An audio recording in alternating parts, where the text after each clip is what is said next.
Hey, welcome back to this global hybrid. Thank you so much for joining me this late. I don't know what time is it for you, but for me it's 10 p.m. So I mean, what will be? I don't know the time zones. I think that's confusing, but hey, good morning if it is for you. Good night if it is for you as well. So this is part two of data competition. In the part one that was just ending. We checked Kaggle, the great platform, if you want to get a series about data. Kaggle, it's not a platform. What It's not just a platform; it's a community. It's a community around that surrounds data. It has data sets. It has notebooks. It has competitions. It has also courses if you want to improve your skills.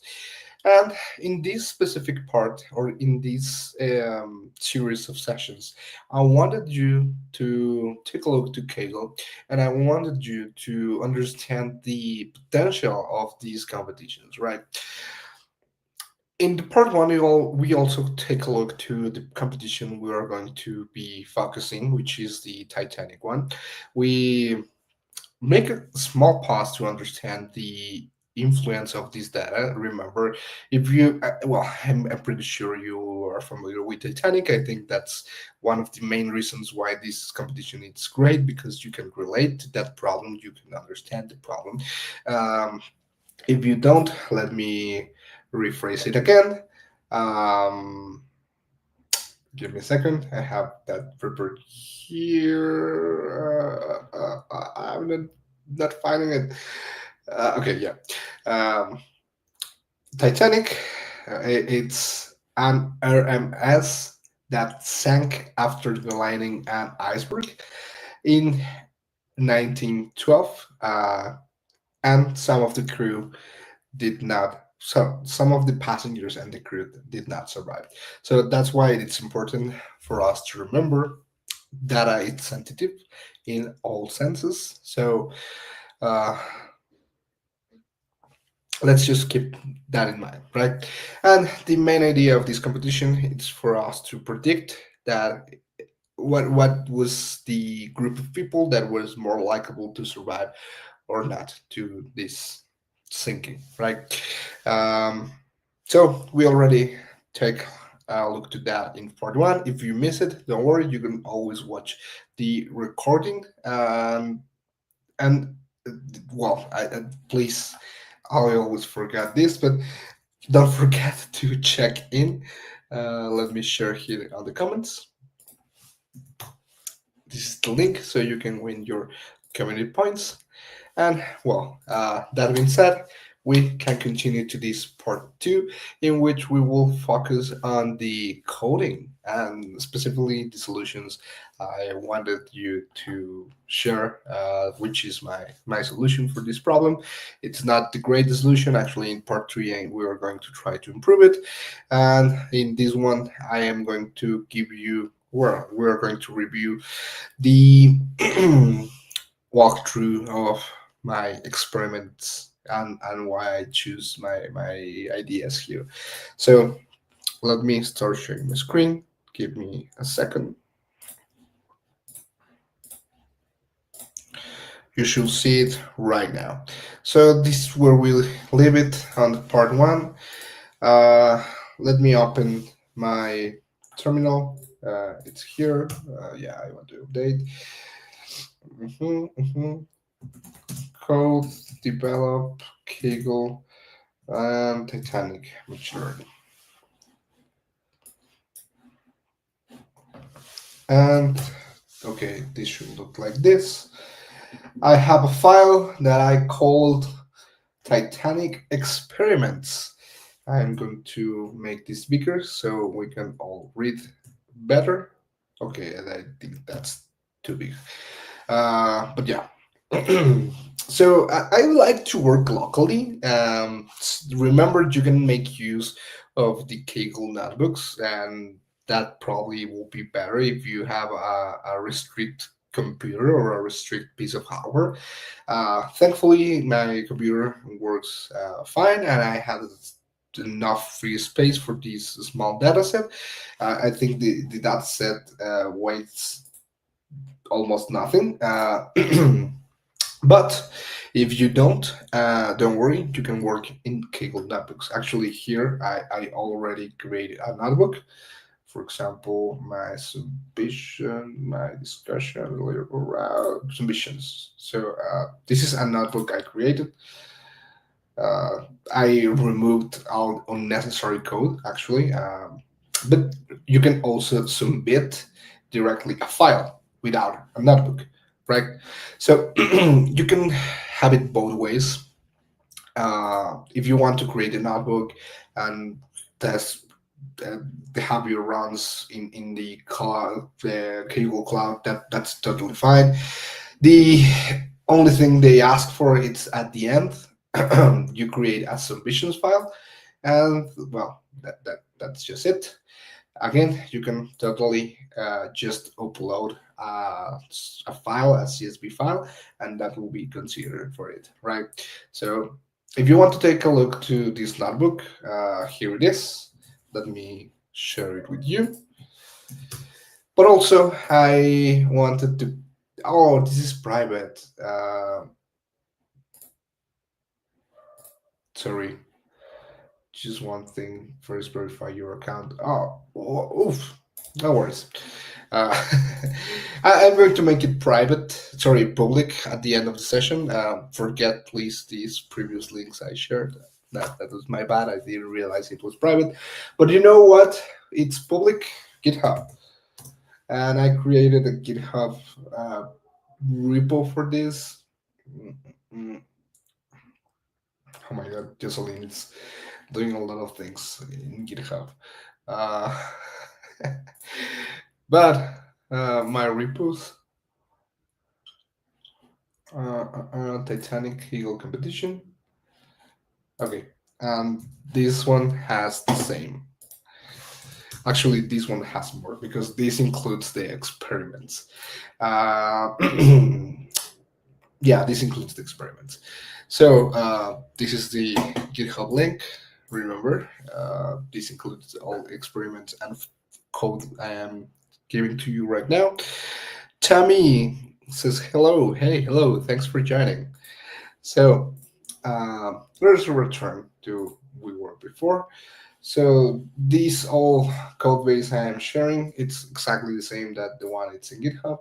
Let me restart some of my extensions. And remember that you can upload directly your file solution or work with the Kaggle notebooks. That was just the main idea of what I wanted to share. Now, first, import the libraries that we are going to use. That's the first and more important part. Not all experiments make uses of all these libraries. I think the only one that's commonly used across all of my experiments it's pandas, matplotlib, and seaborn. That's why I separated them. Then I am using scikit-learn, linear model, SGD classifier, linear SVC, random forest classifier. I'm using keyfold. I'm also importing the min-max scaler and one hot encoder. And we are going to talk about all of them. Don't worry. Then load the dataset. We need to load our dataset, so I create a train data frame and a test data frame. I want to make a clarification here for the future, for future references. My first experiments are messed up. I mean, they are totally wrong, and I'm going to explain why. Uh, but I was correcting some things at the end, and again, I think it should be worth mentioning why I messed up for you to not do that in future references. We need to learn from our success, but also from our mistakes. So first, I loaded that sense. We have train and test, right? So let's be running this Okay, it's taking its time to load. Perfect. Now load the datasets. Very quick. Some inspection. Original data, it's the train data frame with the count function to see original data. We have 891 entries, so that's as it should be. Let me open not this, but the data one here. Let me close this. This is not going to be used anymore.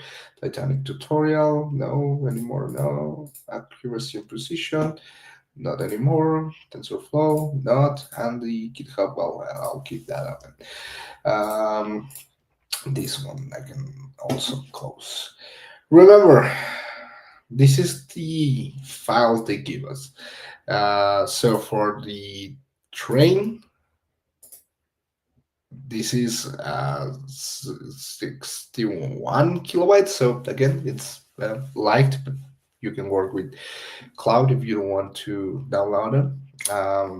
And we have 891 unique values. So this fits for passenger ID, survived, B class, name, sex, and we see there's a reduced number on the age, its sibling, parts, ticket, fare, also a reduced number on the cabin, and a reduced number on embarked. So why you think that that is? Keep an eye on it. For the test, we are going to also inspect that, and we're going to see more or less the same. The test one, it has 418 unique values, and we see there's almost all of them except in sex, sorry, in age, and in fare, and in cabin, right? Again, why is that? Chip use, okay, I don't want to read that. And we're going to uh, print a random sample of the data frame. Actually, this is going to be updated if I run it again. So passenger ID, some ID, survived, the class 0 or 1, if 0 if it did not survive, I think. Let's recall that. 0 if it did not survive, 1 if it survived. P class, it's the ticket class, yeah. The name, the sex, age, siblings, parents, ticket, defer, cabin, and embarked. Same with the test. We're going to take a look to this. And well, you see in cabin here, we have not a value, right? None. So remember in our cabin function here on cabin class, we have a reduced number of elements. It's not 891, it's only 200. And this is why we're missing a lot of values. We need to treat this data because we're missing a lot of values. So experiment one, less columns and delete all non-values. What I mean with less columns, we are going to just select a couple of columns that I feel that are important for the model, and we are going to create our target, right? So the manual selector features, and from the first site, the first experiment I run was this. What do I think the model should be considering for this to predict if a group of people survived? In previous session, we take a look to an example that wanted to predict the amount of the charge that was going to be given to a person based on some parameters. For example, the age, for example, the number of children, for example, if it was a smoker, a region, and if it has a BMI. For what I understand, it's related to the weight of the person, right? If it's underweight, if it's obese, if it's overweight, or if it is a number weight. If we try to apply common sense to this, we could take the bias of thinking someone who smokes, it's going to be charged more. Then we analyze the data and we realize that is true, right? Smokers do get charged more for their insurance. Here, I try to apply kind of the same logic. It is not that simple because there is no one reason to say uh, this is, I don't know, people who has more than 20 years survive, and people who has not more than 20 years not survive, something like that, right? And this approach, it's funny because, for example, they give us a gender submission, right? So basically what they say here, and as an example, it says these predictions assume only female passengers survive. And actually, this prediction has almost the same accuracy that my model. So it's a super biased prediction, but it kind of worked, you know? So I'm not applying that same logic of saying, okay, if it is female, it survived. If it's male, it did not survive. But I try to eliminate everything that, for my point of view, have nothing to do. So, for example, embarked, embarked tell us the port of embarkation. C it's for Cherbourg, Qui it's for Queenstown, and C it's for Southampton. I think that does not have nothing to do, right? I don't know. I am biased. I don't know if what I don't know where it's Queenstown, for example. But I will say this doesn't work. This is trash information. So I am not counting it. What do I think it do reflects or could have some impact? The ticket class, the sex, the age, the siblings, the parents, and the fare, how much they pay for their ticket, right? So I'm eliminating the name, the survival. Sorry, I'm eliminating in this case the name, the ID because it doesn't care about the ID, the ticket number, the embarked, and the cabin, right? So again, my bias. I created and I select these manual features. Then I create the train data frame from the data frame existing, just selecting features and making a copy of it. Then from the train, this is the funny part. The target is going to be just the train data frame with locking of the survival, right? Of the survived. Why I'm going to make the X train dropped null and passing the index just to saying, for example, if I delete from the train data frame, probably they are not going to be the same as in the train one. So I'm just saying from the index that are going to be dropped, save the survived one. So this is just to ensure the target is aligned with the features. That's just it. Then the test data frame, it select manual features and make a copy of them. Again, I want to make the clarification. I misunderstand at first the the given files, and I do thought that the test and the train were already split, but that's not okay. They do are split, and this one are the ones that we should predict to submit the solution. But I do thought that we shouldn't be doing or train splitting for the train data, right? In train and test. But we do need to make a data split. I did not do that for the experiment one, and I also make another mistake. Sorry, I see we have a comment here. Is there any reason why you use Jupyter Notebook instead of the Kyle Notebook? Um, I do prefer working in my local environment. My local environment has my all custom things. It has Copilot. It has I don't know the highlighting. I just feel more comfortable with it, and plus. The data sets are small, right? 61 kilobytes, the biggest one. So it wasn't a problem for me.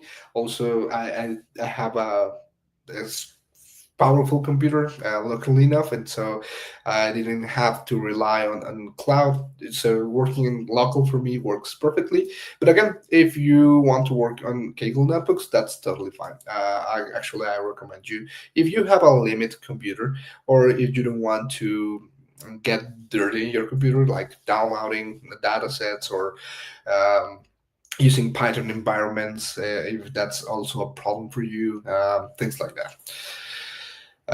And also, I have an AI. Well, yeah, I call it AI, but it's an Python environment that also contains all the libraries. So I do have that shared across all my Jupyter notebooks. Yeah, so I was explaining why I messed up here on the first experiment that I run.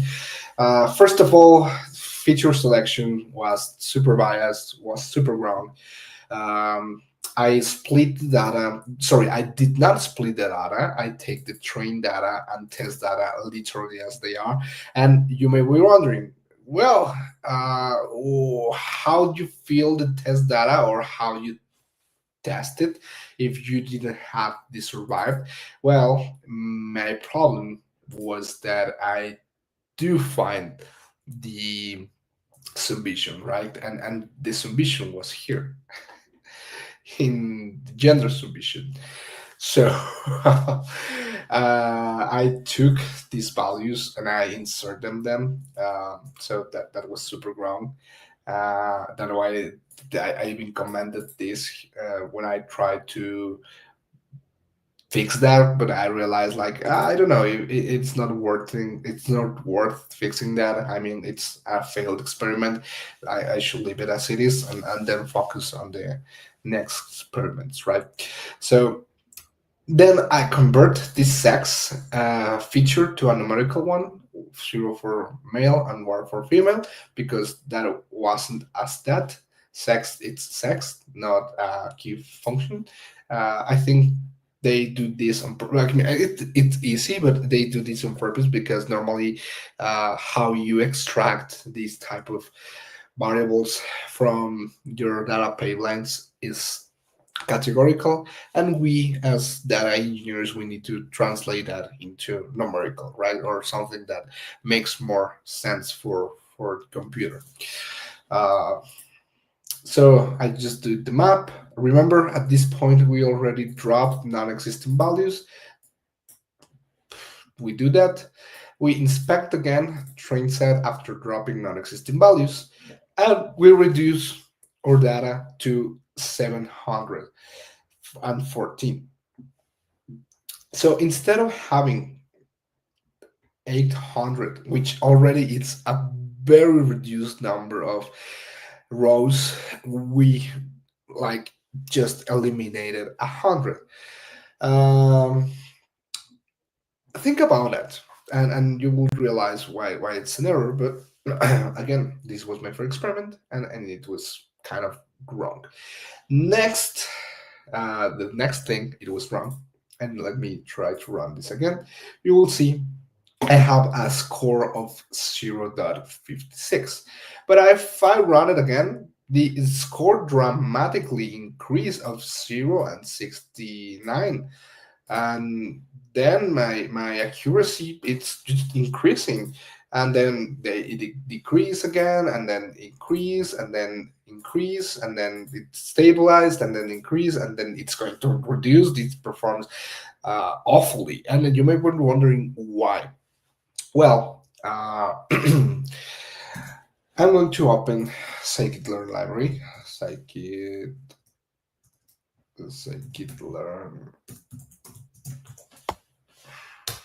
I think I misspelled scikit-learn. Okay, well, here it's scikit-learn.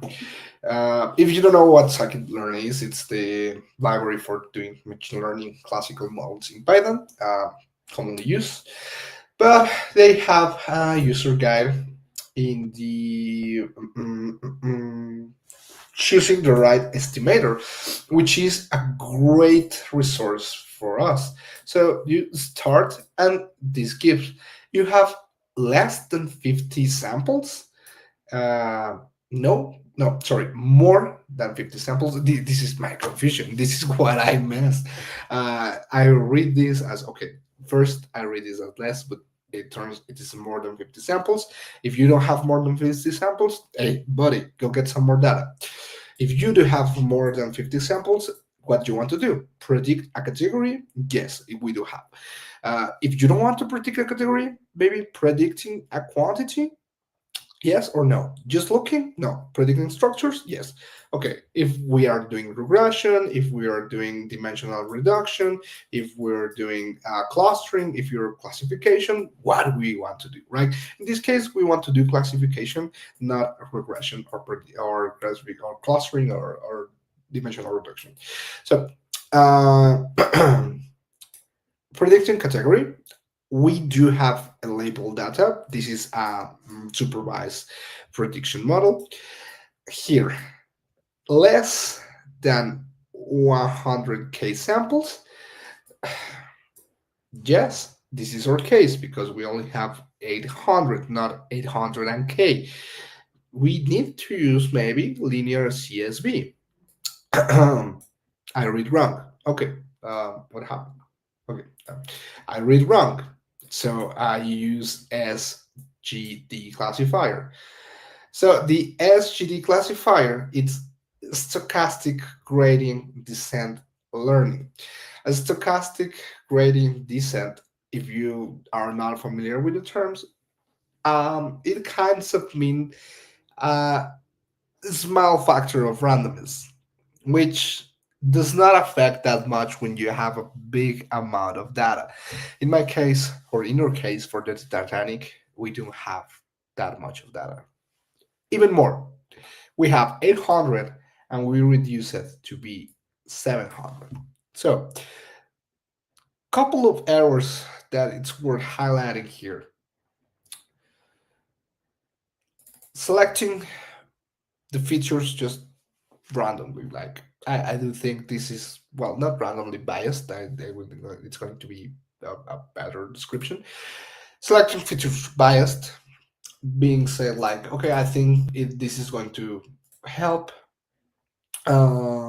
deleting or getting rid of information, like just not listening to some rows that have not existing data. Because the problem also is, for example, let's imagine this cabin one has a missing value, so we delete it completely. But also another one has, for example, not, I don't know, siblings description, so we delete it completely. So we reduced a lot of the values here. We are going to talk about all that a little bit. And the final one, it's I choose the ground classifier, right?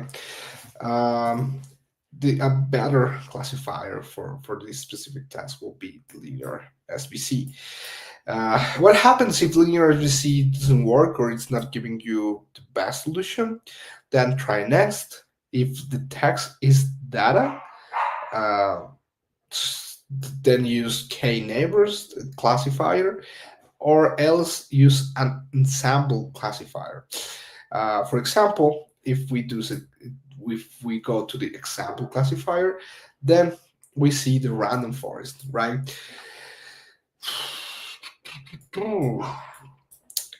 If the text is data, naive bias, it's using some of these Gaussian, multinomial, complex. Well, you will see some mathematical description here about that. Um, but we do know the solution, right? We already take a look to, well, at that moment, I didn't know the solution. And for you, I already spoiled you, but I didn't want it to get spoiled, so I completely run this without help.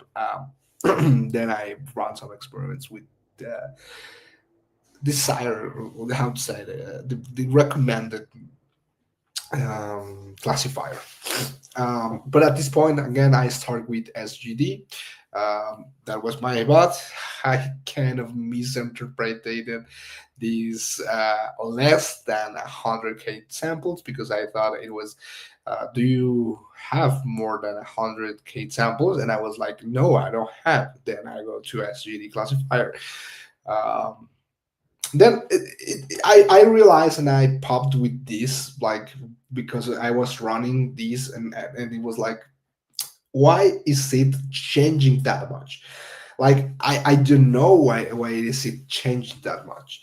uh right here, for example, 0.4 and then from nothing to 0.75, and I was like, what?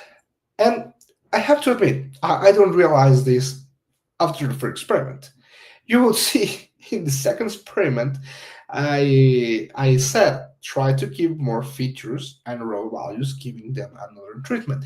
Because in this moment, I was using a seed. So I deleted the randomness from the nature of the classifier, and I was getting the same output after deleting the seed and getting the nature randomness of the classifier. I realized this was not good, but that was until I think third or fourth experiment. So I realized I thought the classifier wasn't the problem. The data treatment it's the problem, right? So trying to keep as much data as I can. Again, I manually select the features. Don't do that. Well, that could be a first approach, right? Um, I manually select the features, and in this case, I did not deleted the non-existing values. I do one thing. For the age, one thing that could work, it's using the mean. The mean and the median for the fair values. Why is it different and why am I applying this?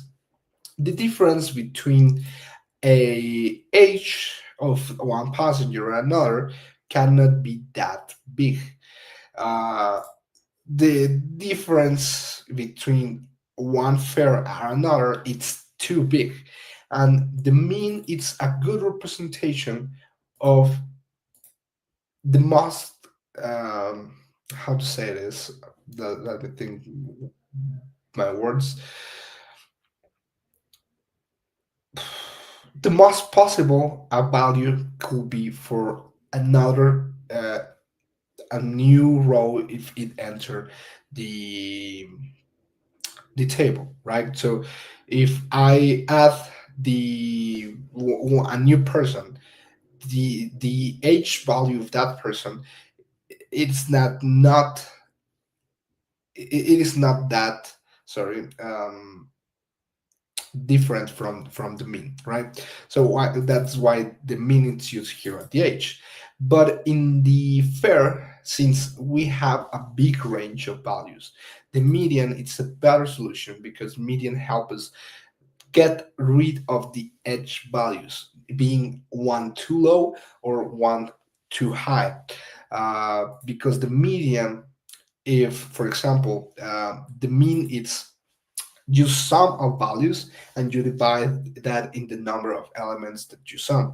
The median it's you take the big list of the values, and you select the value in the middle of occurrences, not of the yeah, not the value of the items. So you have 100 values, you take the position 50, and that's the median, and that's it, right? So it's better that for the fair value.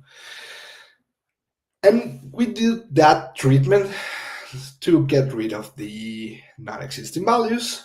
We inspect the data and we see we have complete or entries. So that's great, right? Well, it is not.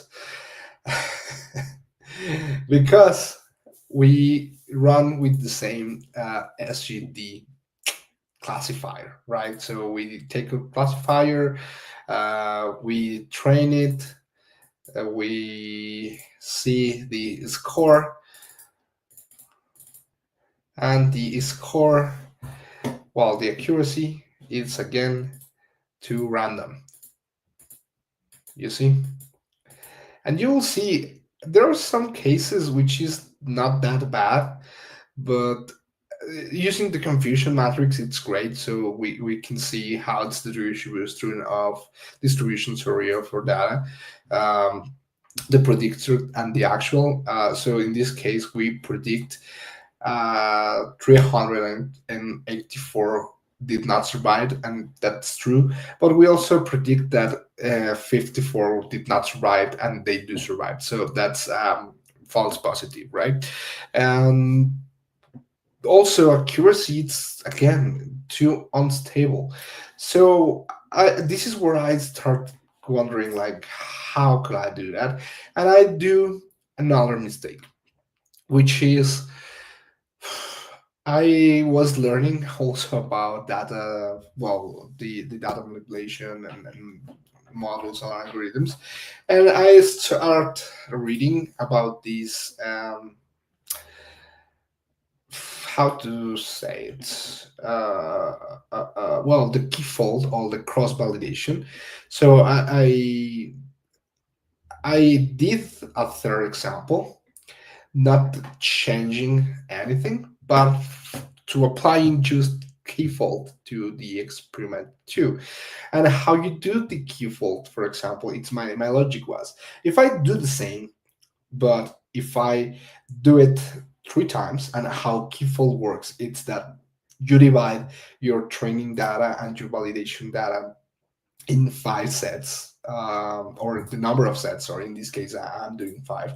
If you divide that in number of sets, and you take the combined error from all of that, you get a more it's like giving or getting the mean of the errors in this time, right? So I applied the keyfold for this exact same experiment without removing the classifier, and I get it.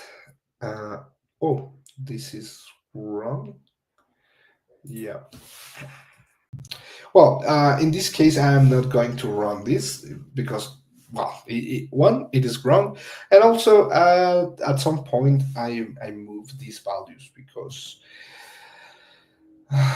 well, again I mentioned I did something that was not right, which is thinking I could get the survived from the target, and the target, it does not exist now because it is from the gender submission, and that doesn't have anything to do. So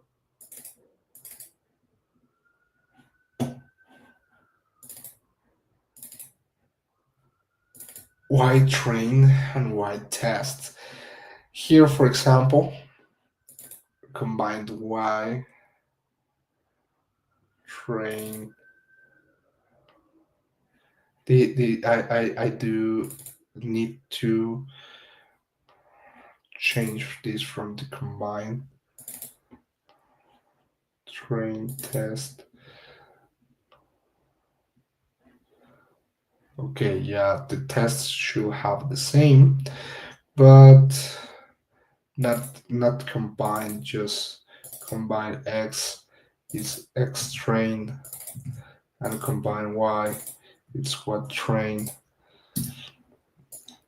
I just delete this. Yeah, I do the same. You see why I choose Jupyter? Copilot just helped me like saving the enough amount of time to make this pause and explain it to you. Um, then let's run this. Oh yeah, because that's the G prediction, train fold, X fold, error append, cross tab, call names. What's the problem? J test. Yeah. No, what it is.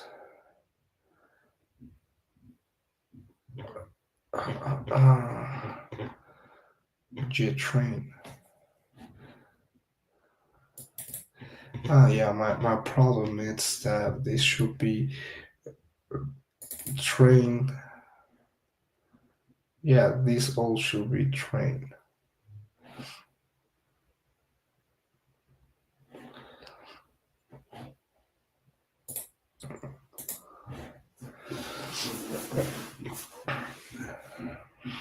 Give me a second.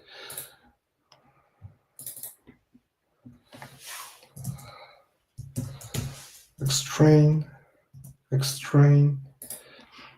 Okay, perfect. Yeah. So you see, again, the randomness.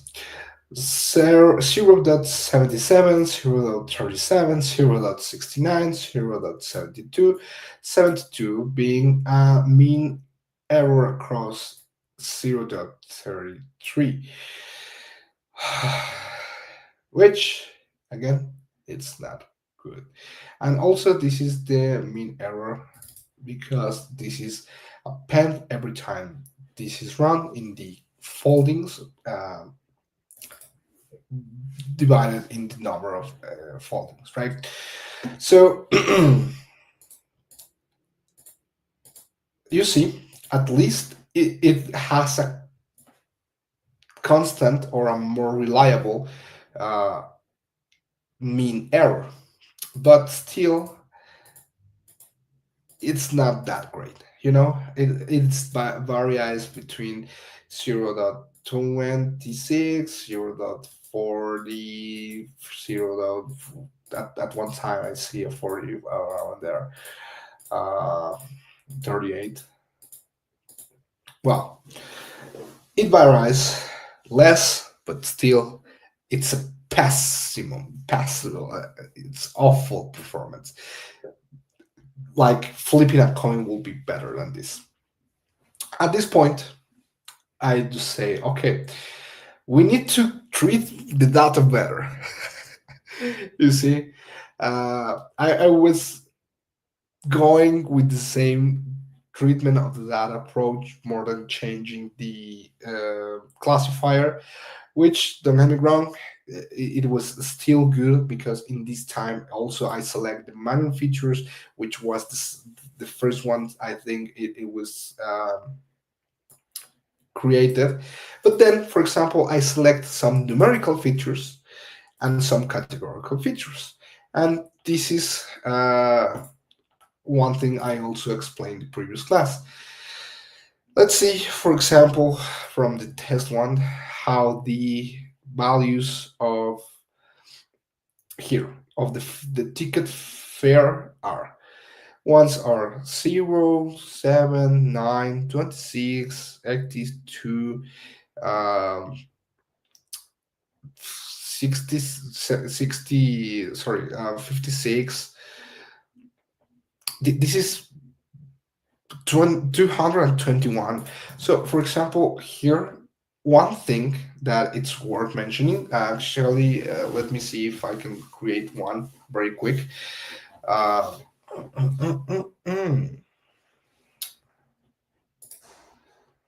generate code. So, here, Um, Whoa, I forgot how it was called. Seaborn that pie. These ones. Box plot. Yeah.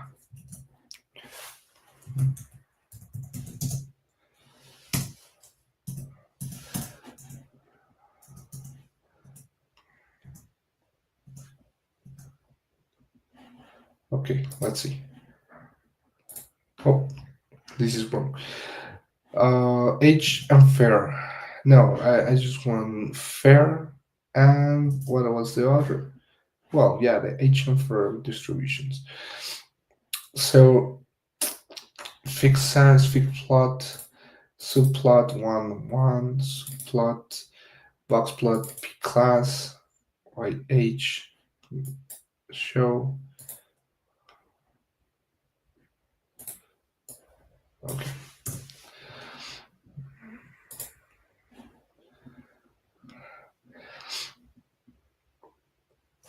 great. So this is the age distribution. You will see in the first class we have a value of 80 on the age, and the normal distribution it's around 29 to 48, something like that. In second class and in third class, we have lower values of age. This is also interesting to analyze because we realize that the last economic power you have, maybe it's on your younger days. Then once you become elder, you have more power of economics, something like that. Um, Also here, this is for age, and this is the fair, right? All the same kind of things. Um, you pay more if you're in first class, and you're in second class, and if you're in third class. I mean, the one in third class that paid more. This is silly because these ones here can be totally in first class, so it doesn't make sense why they paid that much for this. But what I want to say here is, for example, take a look to the range values. They go from 0 to something like 80, and they go for the age, and for the fair, they goes from 0 to something like 500, more more than 500. So to avoid or model gives more scale, and based on that gives more weight to decision. For example, if the fair value it's more important than the age value, we are going to treat these two numerical features. And for the categorical features like the P class, sex, ceilings, and porch, we are going to treat them as well, and we're going to do things like encoding and one-hot encoding, right? What does that mean? Wait for me a second. The training values are going to be the same. The manual selected features, copy of the trained data frame. The Y train, it's same, the survived element of the train data feature. J test, this is not good. Actually, let me delete that from all of the previous one because that was terrible. That was my bad. I am so sorry. Um, this doesn't make sense.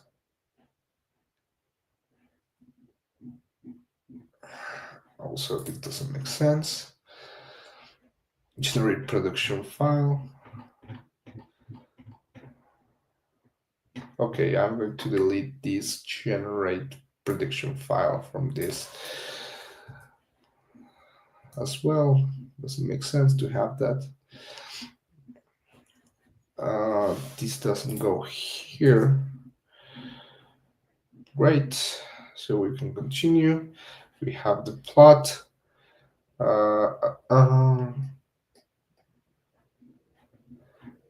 Something about deprecated things. It doesn't matter.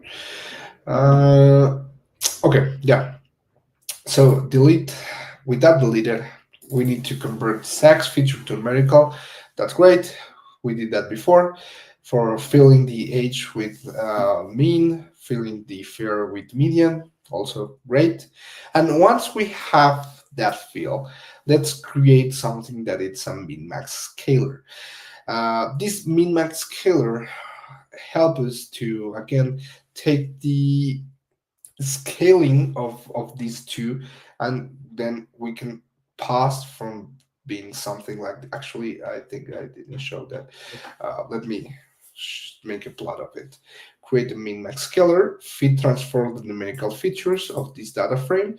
So min-max scalar fit transform the numerical features of the x train columns, the numerical features, and this x train was scaled, and the test scale also was scaled. Then we apply one hot that will be turning the categories in features columns. I think we already saw yeah, we do saw an example of this in the example of the session one, which is creating just one column. For example, if there are four categories, one column will be true and the other three will be false. That's just it, the one hot. So we feature names, we pass the feature columns. Same, we transform the categorical features with these, and we saved it in the train code. Then we build the final train and test sets, right? And we inspect the data. Oh yeah, there it is. Final train set and final test set. Okay, but this is just columns. I think one thing better will be to have them as this look. So let me. Oh, my model score. Why do I? Okay, let me also delete this. Describe, yeah, something like that.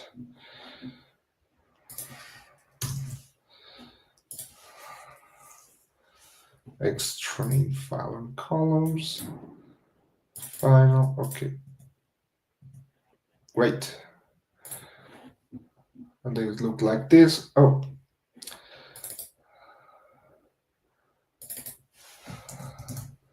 extrain final.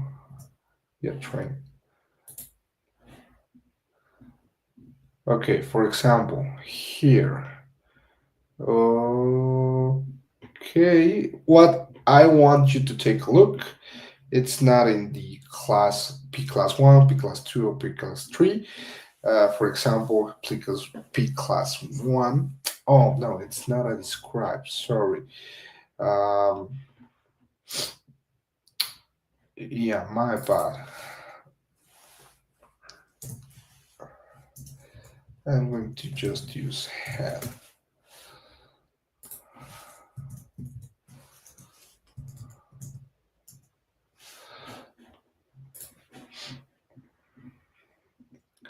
You see, 0, 0, 1. So this one belongs to P class 3. 1, 0, 0. This is the one hot for P class. We applied the one hot encoder for the P class, sex, sibling, and parents. So we see the ones that have one class, class 1, class 2. Also sex and sex 1. Actually, I don't think this. I'm not sure this helps, but hey, this was an experiment. We can correct it later. Same ones with 0 siblings, 1, 2, 3, 4, 5, and we find some others that has even 8 siblings. Again, does this works? It can be debated. Same with parents, relatives, 0, 1, 2, 3, 4, 5, 6. We still have the age and the fair. Right now, I am going to take a look just to the fair ones.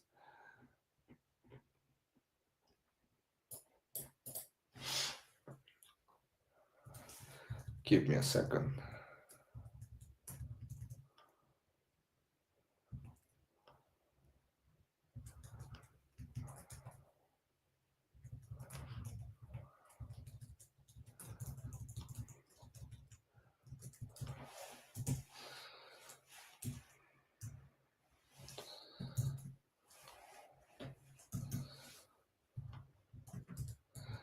I want just H.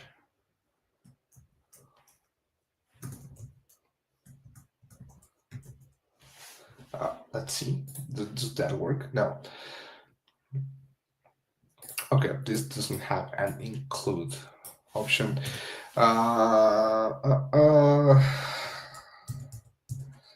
so what I'm going to do is just take a look to the category. No, what was the word I used? Numerical features. Numerical features. Just want to take a look to these ones.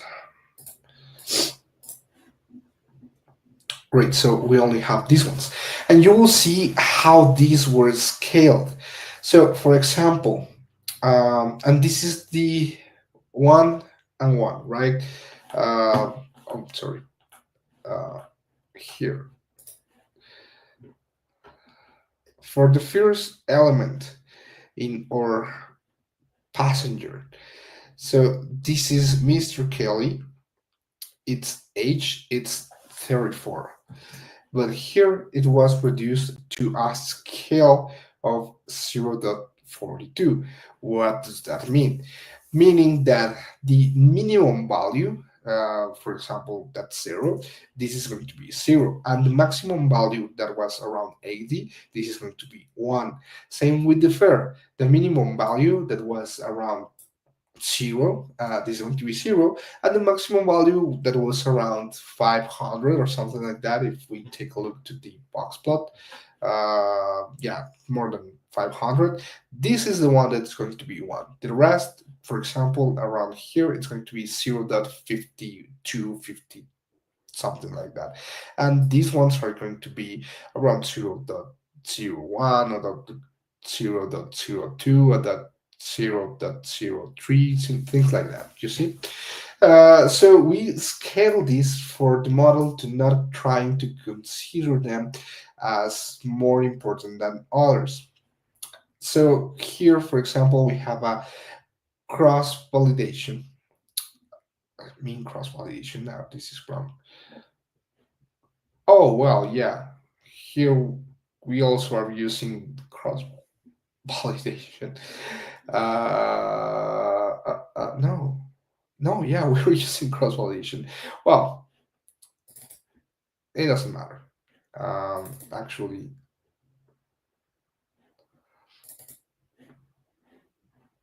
train fine. Oh no, yeah, this is good.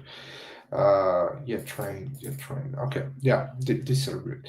So it has a cross validation of 0.78, but let's see how it changes. Well, it's slightly better of in terms of not being that fussy and being different values each time. It sticks around that 0.7. It never goes up to 0.8, I think, but still a good result, right? And in this case, what we did, again, we did not change the classifier. The classifier and the validation, it's same as this, but this one, it's awful. It behaves terrible. But we do make some data treatment that it's more deep than in experiment 3. So what happened in experiment 5? Then I changed the model to linear SBC, right? Because remember, at this point, I was like, okay, what could be happening? I don't know. And then I realized I messed up with the classifier for stochastic gradient descendant to SBC. SBC is super vector machine, I think, support virtual computers, something like that. Support virtual machines and SPC specifically, it's support vector classification. How the theme looks pretty. Okay, hey, the theme looks pretty. May I know what theme is that? It's Dracula. I think it's Dracula. Let me just quickly check. If it is not Dracula, I think it's Polacode or something like that. Polacode. It's this the one disabled? No. Palette Knight? No. Yeah, it's Polacode.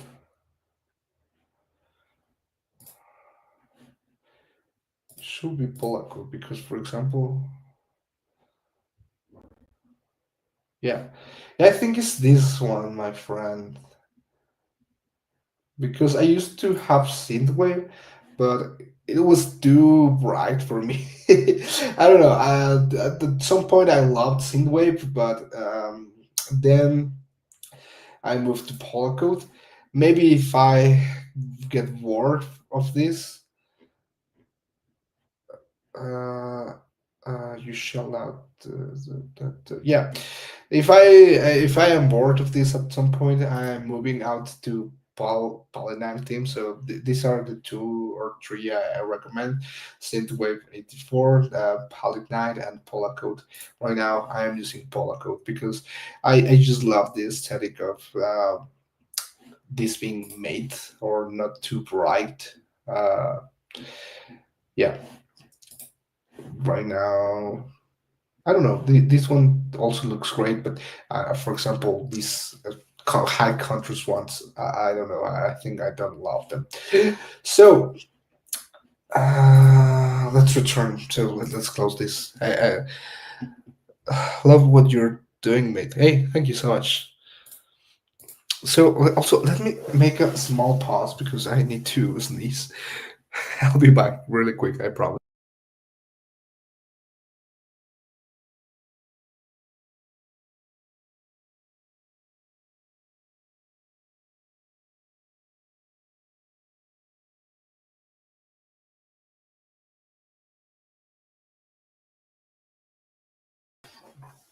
Okay, I'm back. Thank you so much for your patience.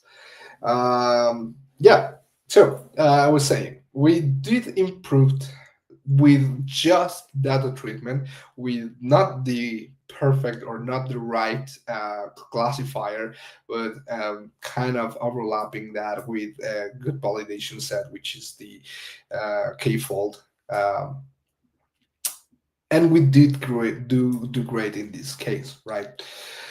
But I was wondering what happened if we do use appropriate validator, right? Sorry, classifier. Um, as note, everything up is probably wrong since it's taking bad prediction as target for the data. Okay, I already changed this, so my bad. I was really oh, I was really bad with that.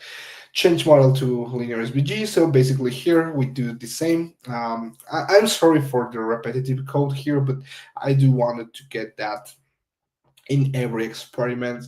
Um, things is the same. We change uh, we select numerical features, categorical features. We apply the min scalar for the category, sorry, for the numerical one. Min max scalar, we apply the one hot encoder for the categorical ones. Then we use the support model machine. We apply linear SVC, support vector classifier. Um, we feed it or we train it with the data and we evaluate the score. I think the better word for this will be accuracy, but let's keep it score. And we visualize the results, right? So for this, again, you see every time we run it, it does not change, and that even with us having this with the without the what was the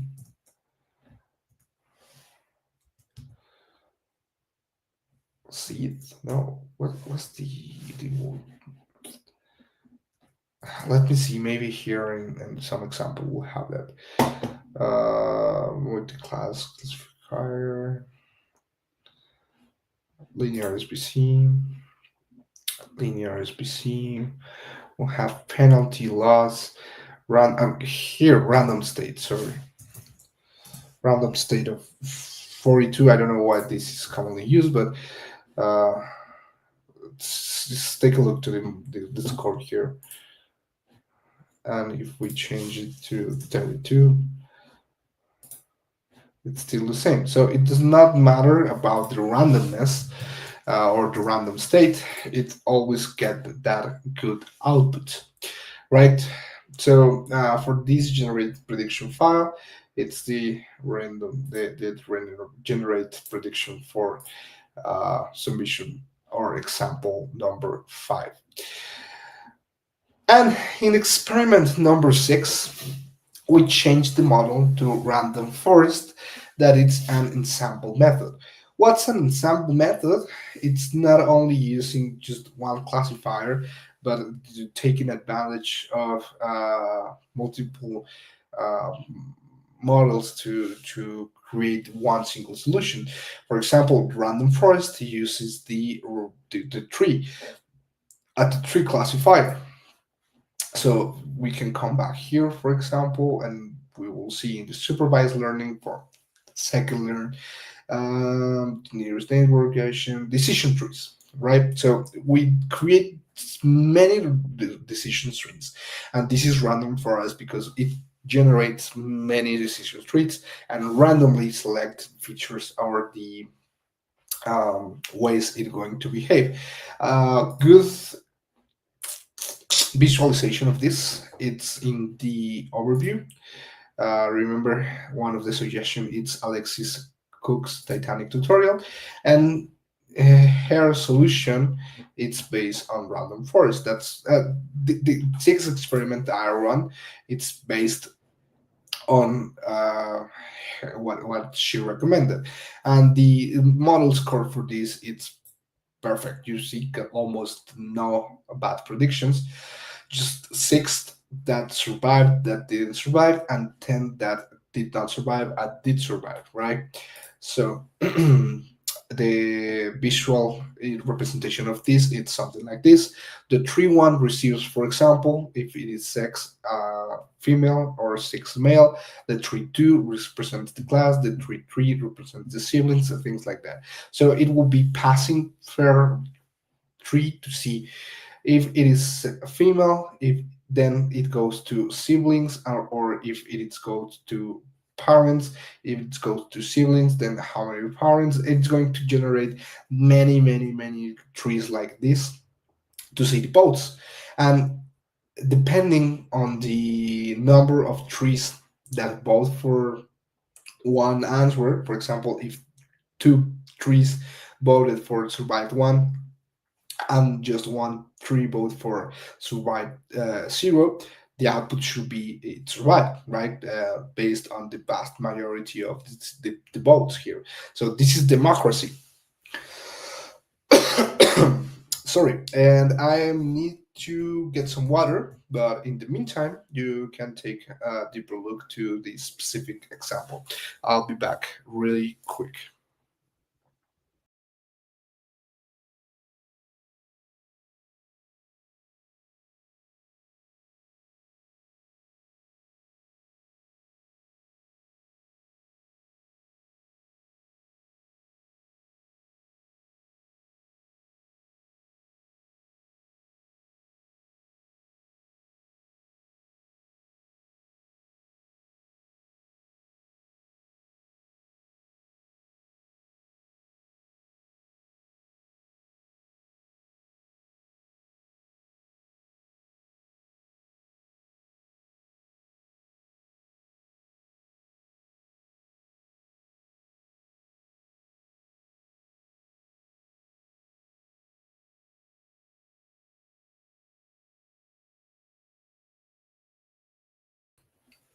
Okay.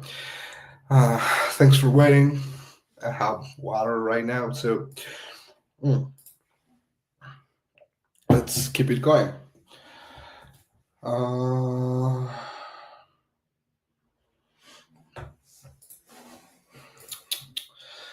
okay, you will see, for example, in our implementation, it's using the random forest classifier, uh, aiming for the target survive data. It only takes the feature of P class, sex, siblings, and part. So it get dummies. These pandas get dummies. For what I understand, it's the equivalent for our implementation of the one hot encoding in where is it? Sorry, here. The only difference is that one hot encoder comes from not pandas but from scikit-learn, and the output of this one hot encoder, it's parameters. Let's see, attributes, also example. uh, there's no output type.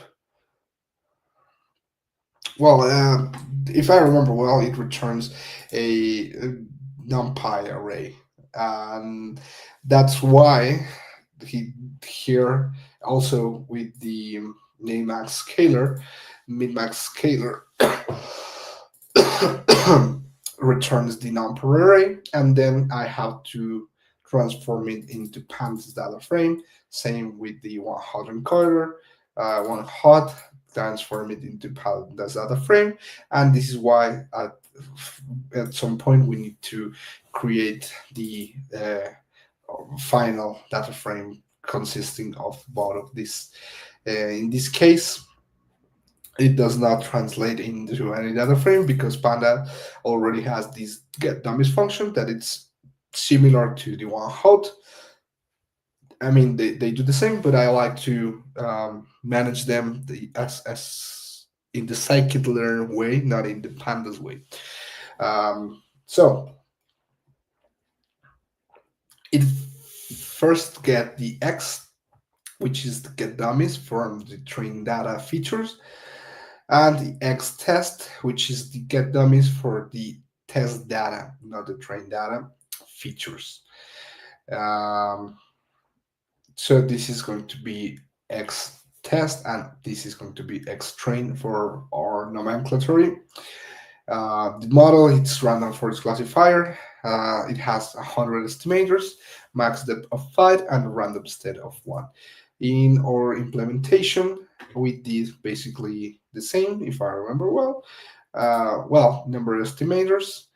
Here, I didn't add it and max depth or random state.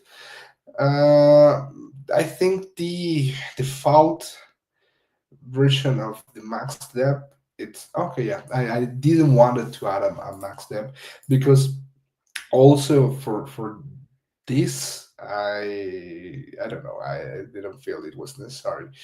um, then the model was fit and the prediction was generated, and this was successful. I think she did not report the result.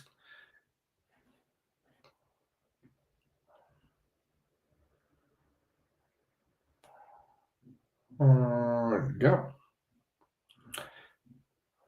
I think she did not report the result, but it doesn't matter. For us, if we run that, the output is great, and let's try to understand why. How it compares to this SBM model or super big formation model. Um, let's take a look to these first and return to support vector machines. Well, for the specific reason that this works for classification and regression, that this is a great approach for our problem, right? Um, let's compare, for example, that said, the that would be a great thing, you know. I uploaded the answer for this, the change the model to random forest, and this worked great with these test data, but it did not work great for the, sorry, for the training, but for the test it performed as the one I mentioned, as this submission is 0.73, which is interesting because right now here is constantly performing at 0.98. I mentioned this earlier, and the problem is that this maybe it's doing an overfit to the training data. Here I am not doing data splitting, and that's something bad.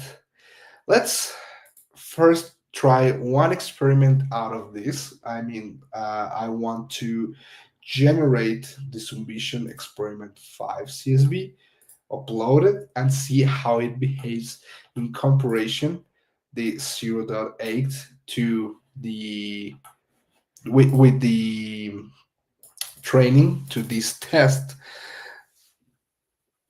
and see if we have that same overfitting.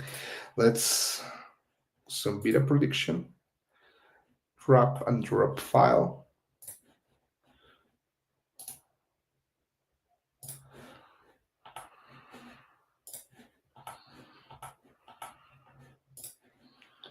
out, submission of experiment 5.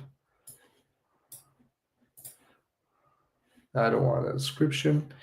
Let's submit it and see how it behaves. You see 0.77, which is indeed better than these. So it's kind of fun uh, that we do have worse performance in the test one than in the training one. Uh, I mean, that's kind of expected to have different results, but the random forests do have an overfit because the difference between the execution for the test data here and the train data, it's more than 0.2 points, and in this one it's less than 0.03 points. uh, it's almost nothing, so this is more reliable. This does not have an overfit. The behavior is poorly, and we can try to make another approach. For example, if we go here again and return to the user guide and the choose right estimator, blah blah blah. Again, linear SVG support vector classifier, it does not work. What it's next? Try next data. It's text data. No, K-network classifier or another support vector classifier or ensemble classifier. We already tried with the ensemble classifier, right? We already tried with the random forest. We still have bagging, we still have voting, we still have stacking, we still have grading boosting, but we also have the support vector machines. Not only SVG is SVC, sorry, it's its support vector machine.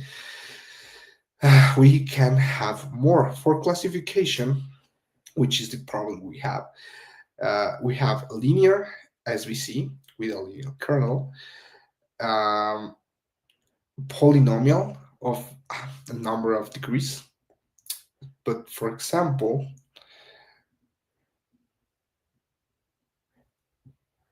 maximum margin spread hyperlane plot classification probability, SVC, new SBC and linear SBC are classes capable of performing binary and multi-class classification on a dataset.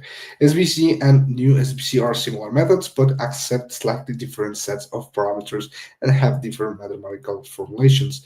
On the other hand, linear SBC is another faster implementation of supervector classification for the case of a linear kernel.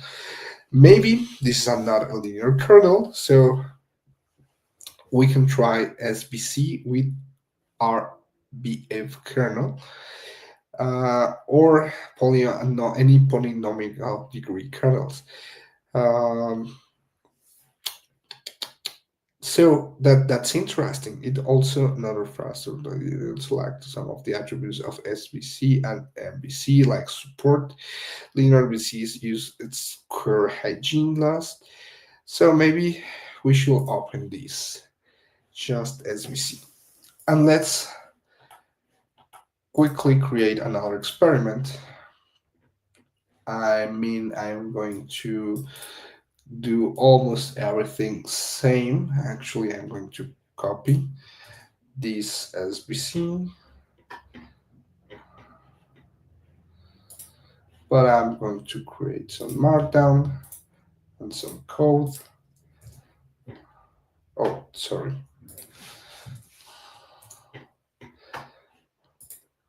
For the markdown, change this is experiment 7. Change model to SBC, just SBC. And of course, I need to import it at the very top. Yeah.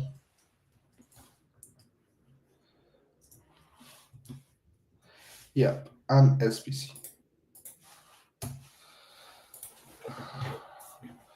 And we'll return to the bottom. Submission of experiment 7. Experiment 7. Confusion matrix. SBC model. This is still a supervector model, but let's try to keep on the dissection functions.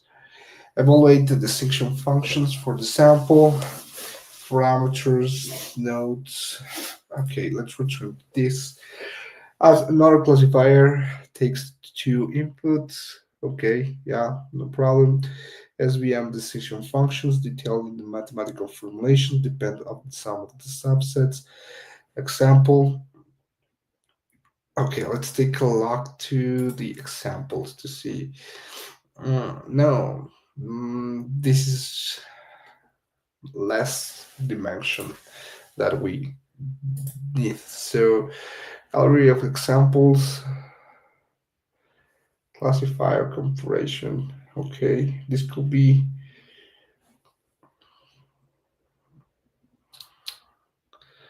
plot decision boundaries of semi-supervised classifier versus SMB on the Iris dataset.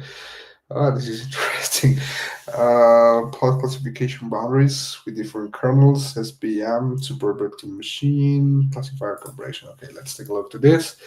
And let's see, for example, here, open in a new tab. This is great. So we have many inputs, nearest neighbors, linear SVM. This is our problem, maybe. If you're not familiar with what the linear word means, it's something like this. We probably are facing the data. It's not easy to separate with just a straight line. And what's happening is that we are drawing many lines trying to agglomerate as much of our data points in just one dimension. The problem here, for example, for these visualizations, it's that these data points can be plotted in just 2 dimensions.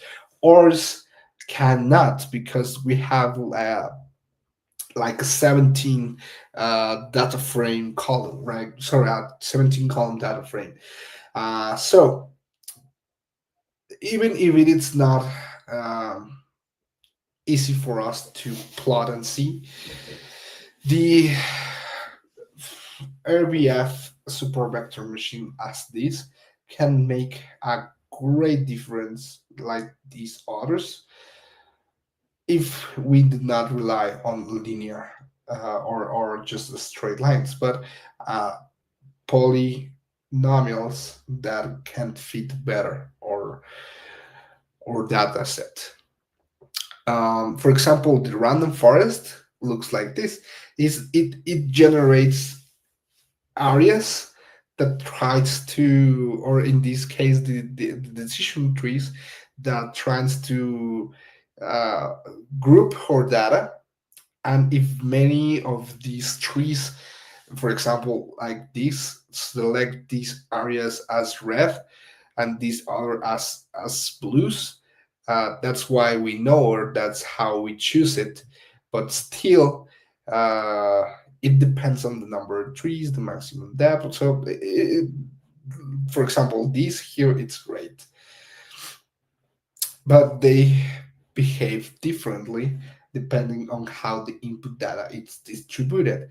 For this, the support vector machine with RBF, it constantly performs good. So I think from all of them, the best results is Gaussian and RBF.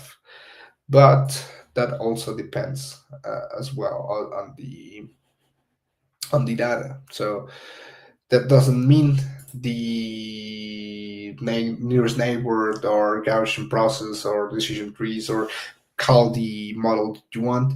It's better than another. It depends on the data we have. And for the data we have, I think this could work very well. But we are going to test it. As we see.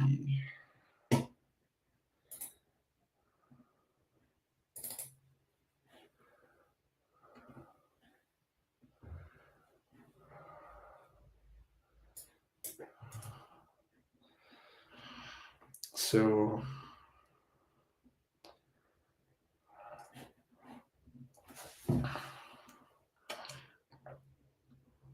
hmm,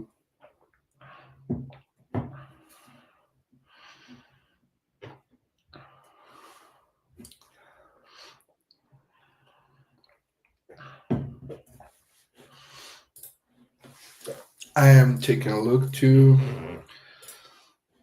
the documentation, see supervector classification, implementation needs space, regularization parameter, the strength of the regularization is inversely proportional to C, must be strict positive. Okay, kernel could be linear, poly, RBF, sigmoid, or precompute. In this case, this is RBF by default. What's the value of this? If not given, RBF it's going to be used. That's perfect. Um, Gamma degree, default tree, degree of the polynomial kernel, the function poly,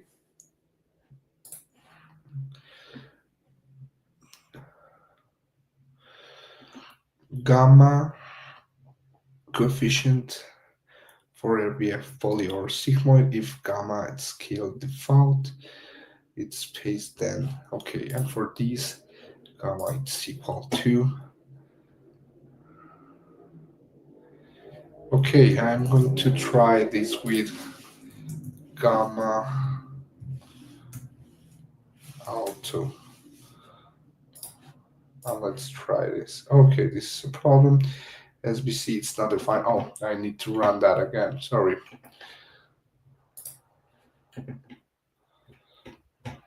My bad.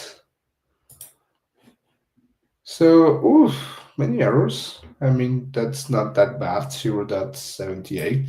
But come on, you can do it better.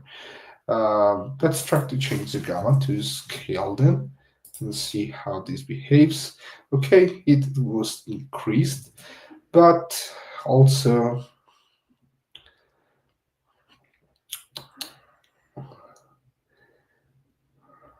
default scale. non-negative. Okay, for example, for the example we saw, this was set to 2, but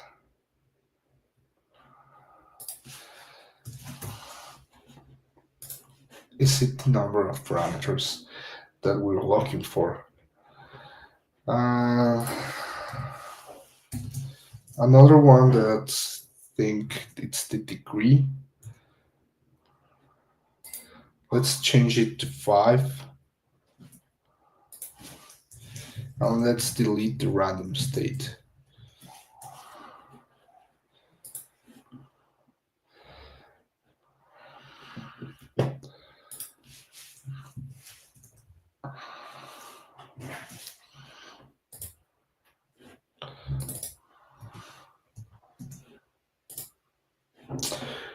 Okay, this is interesting. And I want to see how many index one, two.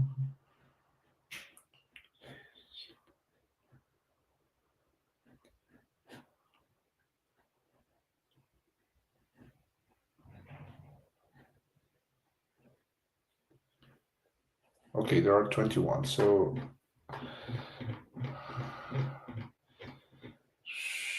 should this be 21?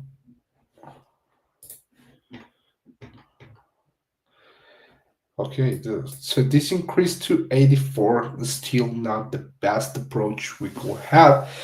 But hey, we make some good prediction here. And it is worth taking this submission to here so we can take another prediction, submission of experiment 5. We submit it and let's see how it behaves.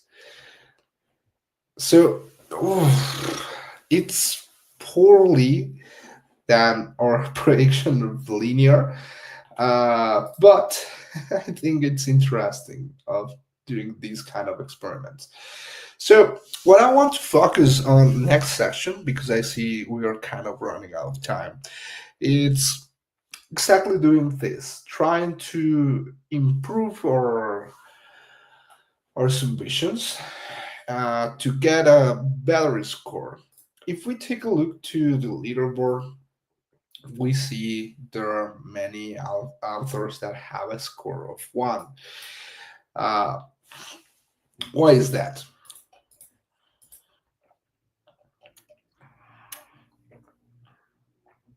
Competitions expert, notebooks expert, pinned work, awards, biography, a lot of badges. So competitions. Let's see. Oh, Titanic. Oh, I don't know if we could see his implementation. Fine tune, simple, squid, exploration of local discussion, submit failed to my request, comment on official cargo badge list, what's happening to the public, comment on first position.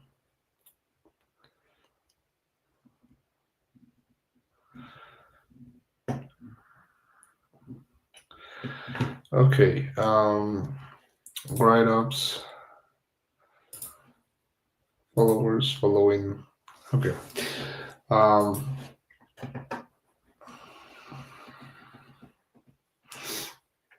I don't think we can.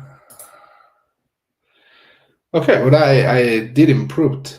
Uh, we start this session in 200 or sorry, two, yeah, 1200 position, and I am now on 3000. So I think that that's great. Um, what else? Yeah, I wanted to see if we could see some of the submissions here, but I think we don't. Come on.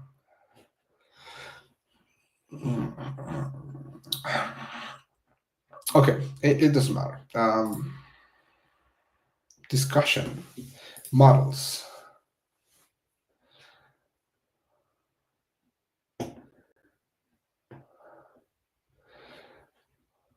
using Gemini Pro, using Llama. That would be an overkill, isn't it? Um,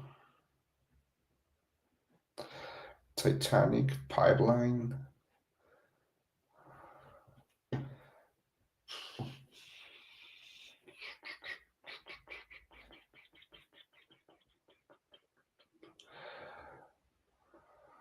Okay.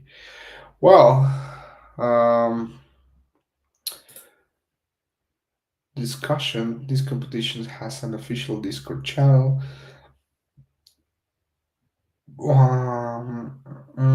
Rolling leaderboards, getting started competition. Please answer. Titanic competition. Why my score is low? Let's see this one.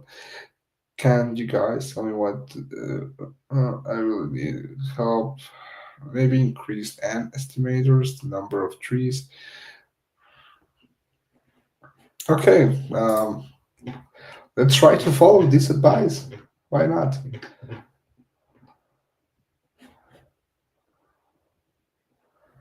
And estimators, maybe 1,000. Okay. Well, you see, um,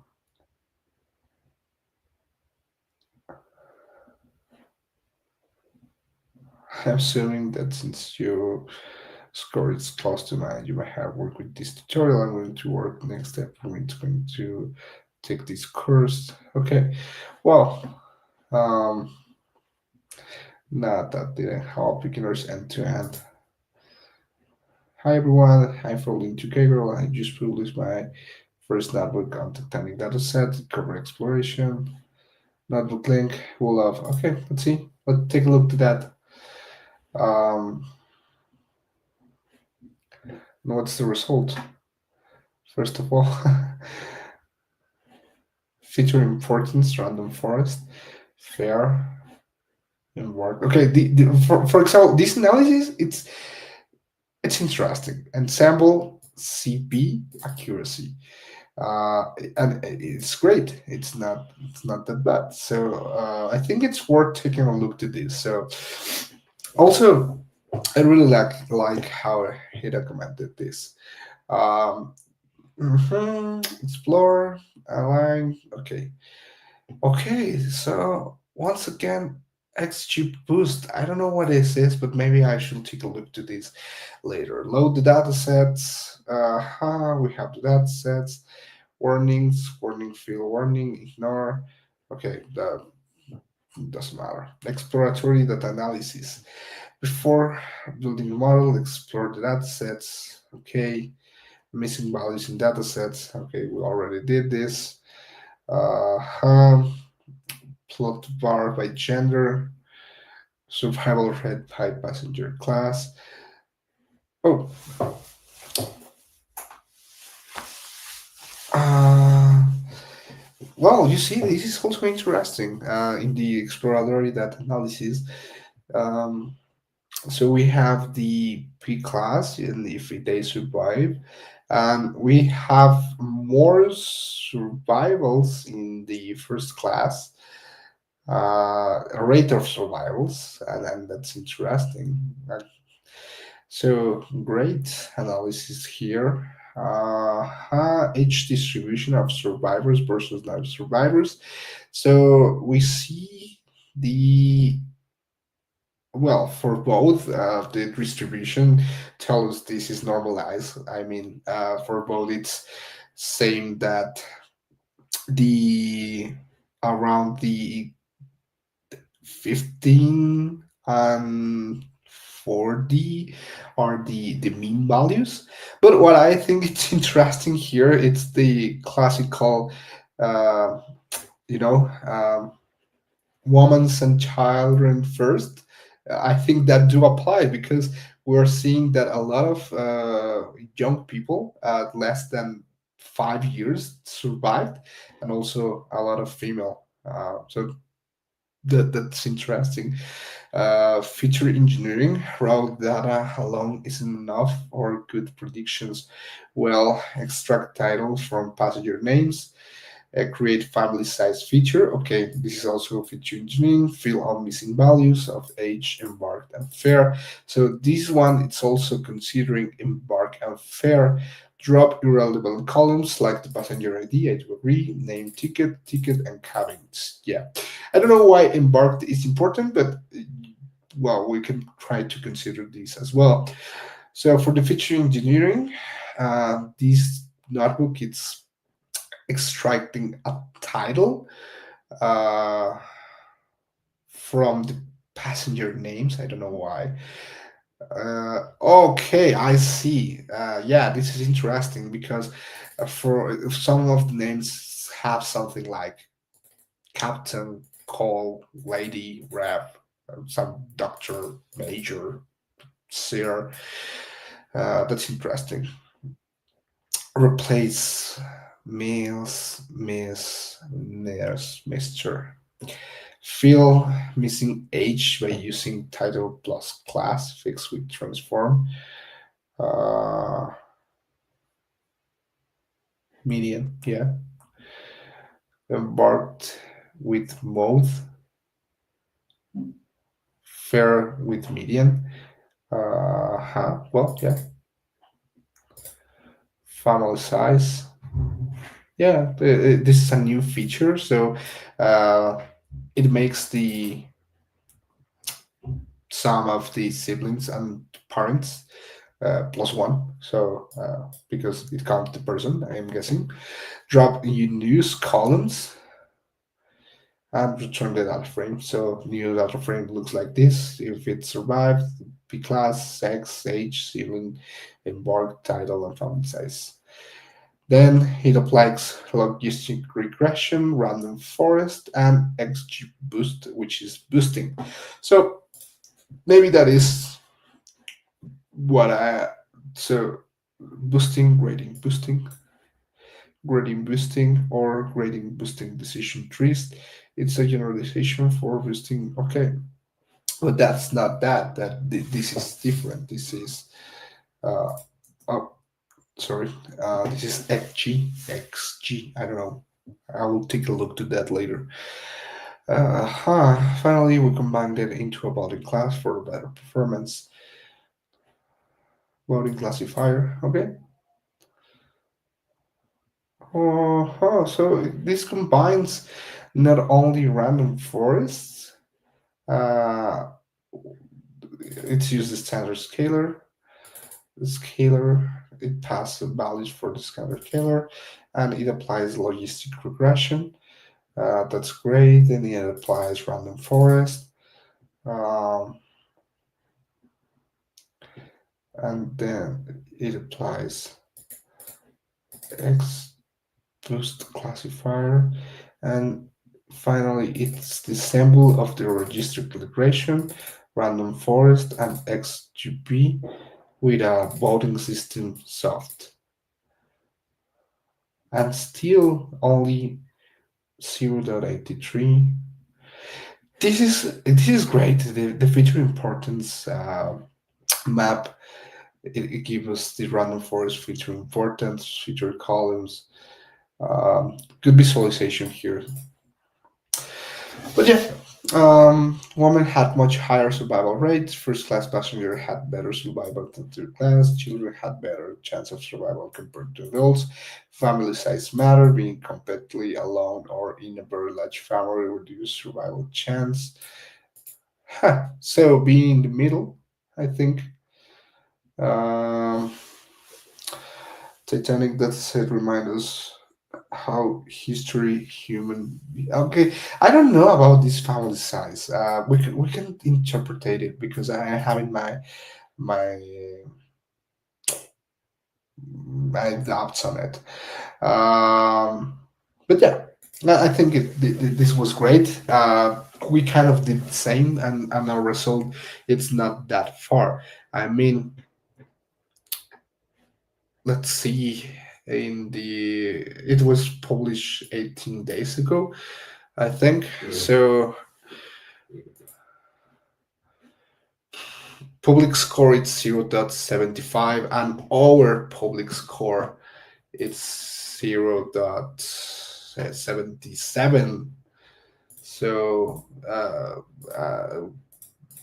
yeah, we were better. 0.77, and this one is 0.75, with this being his best score.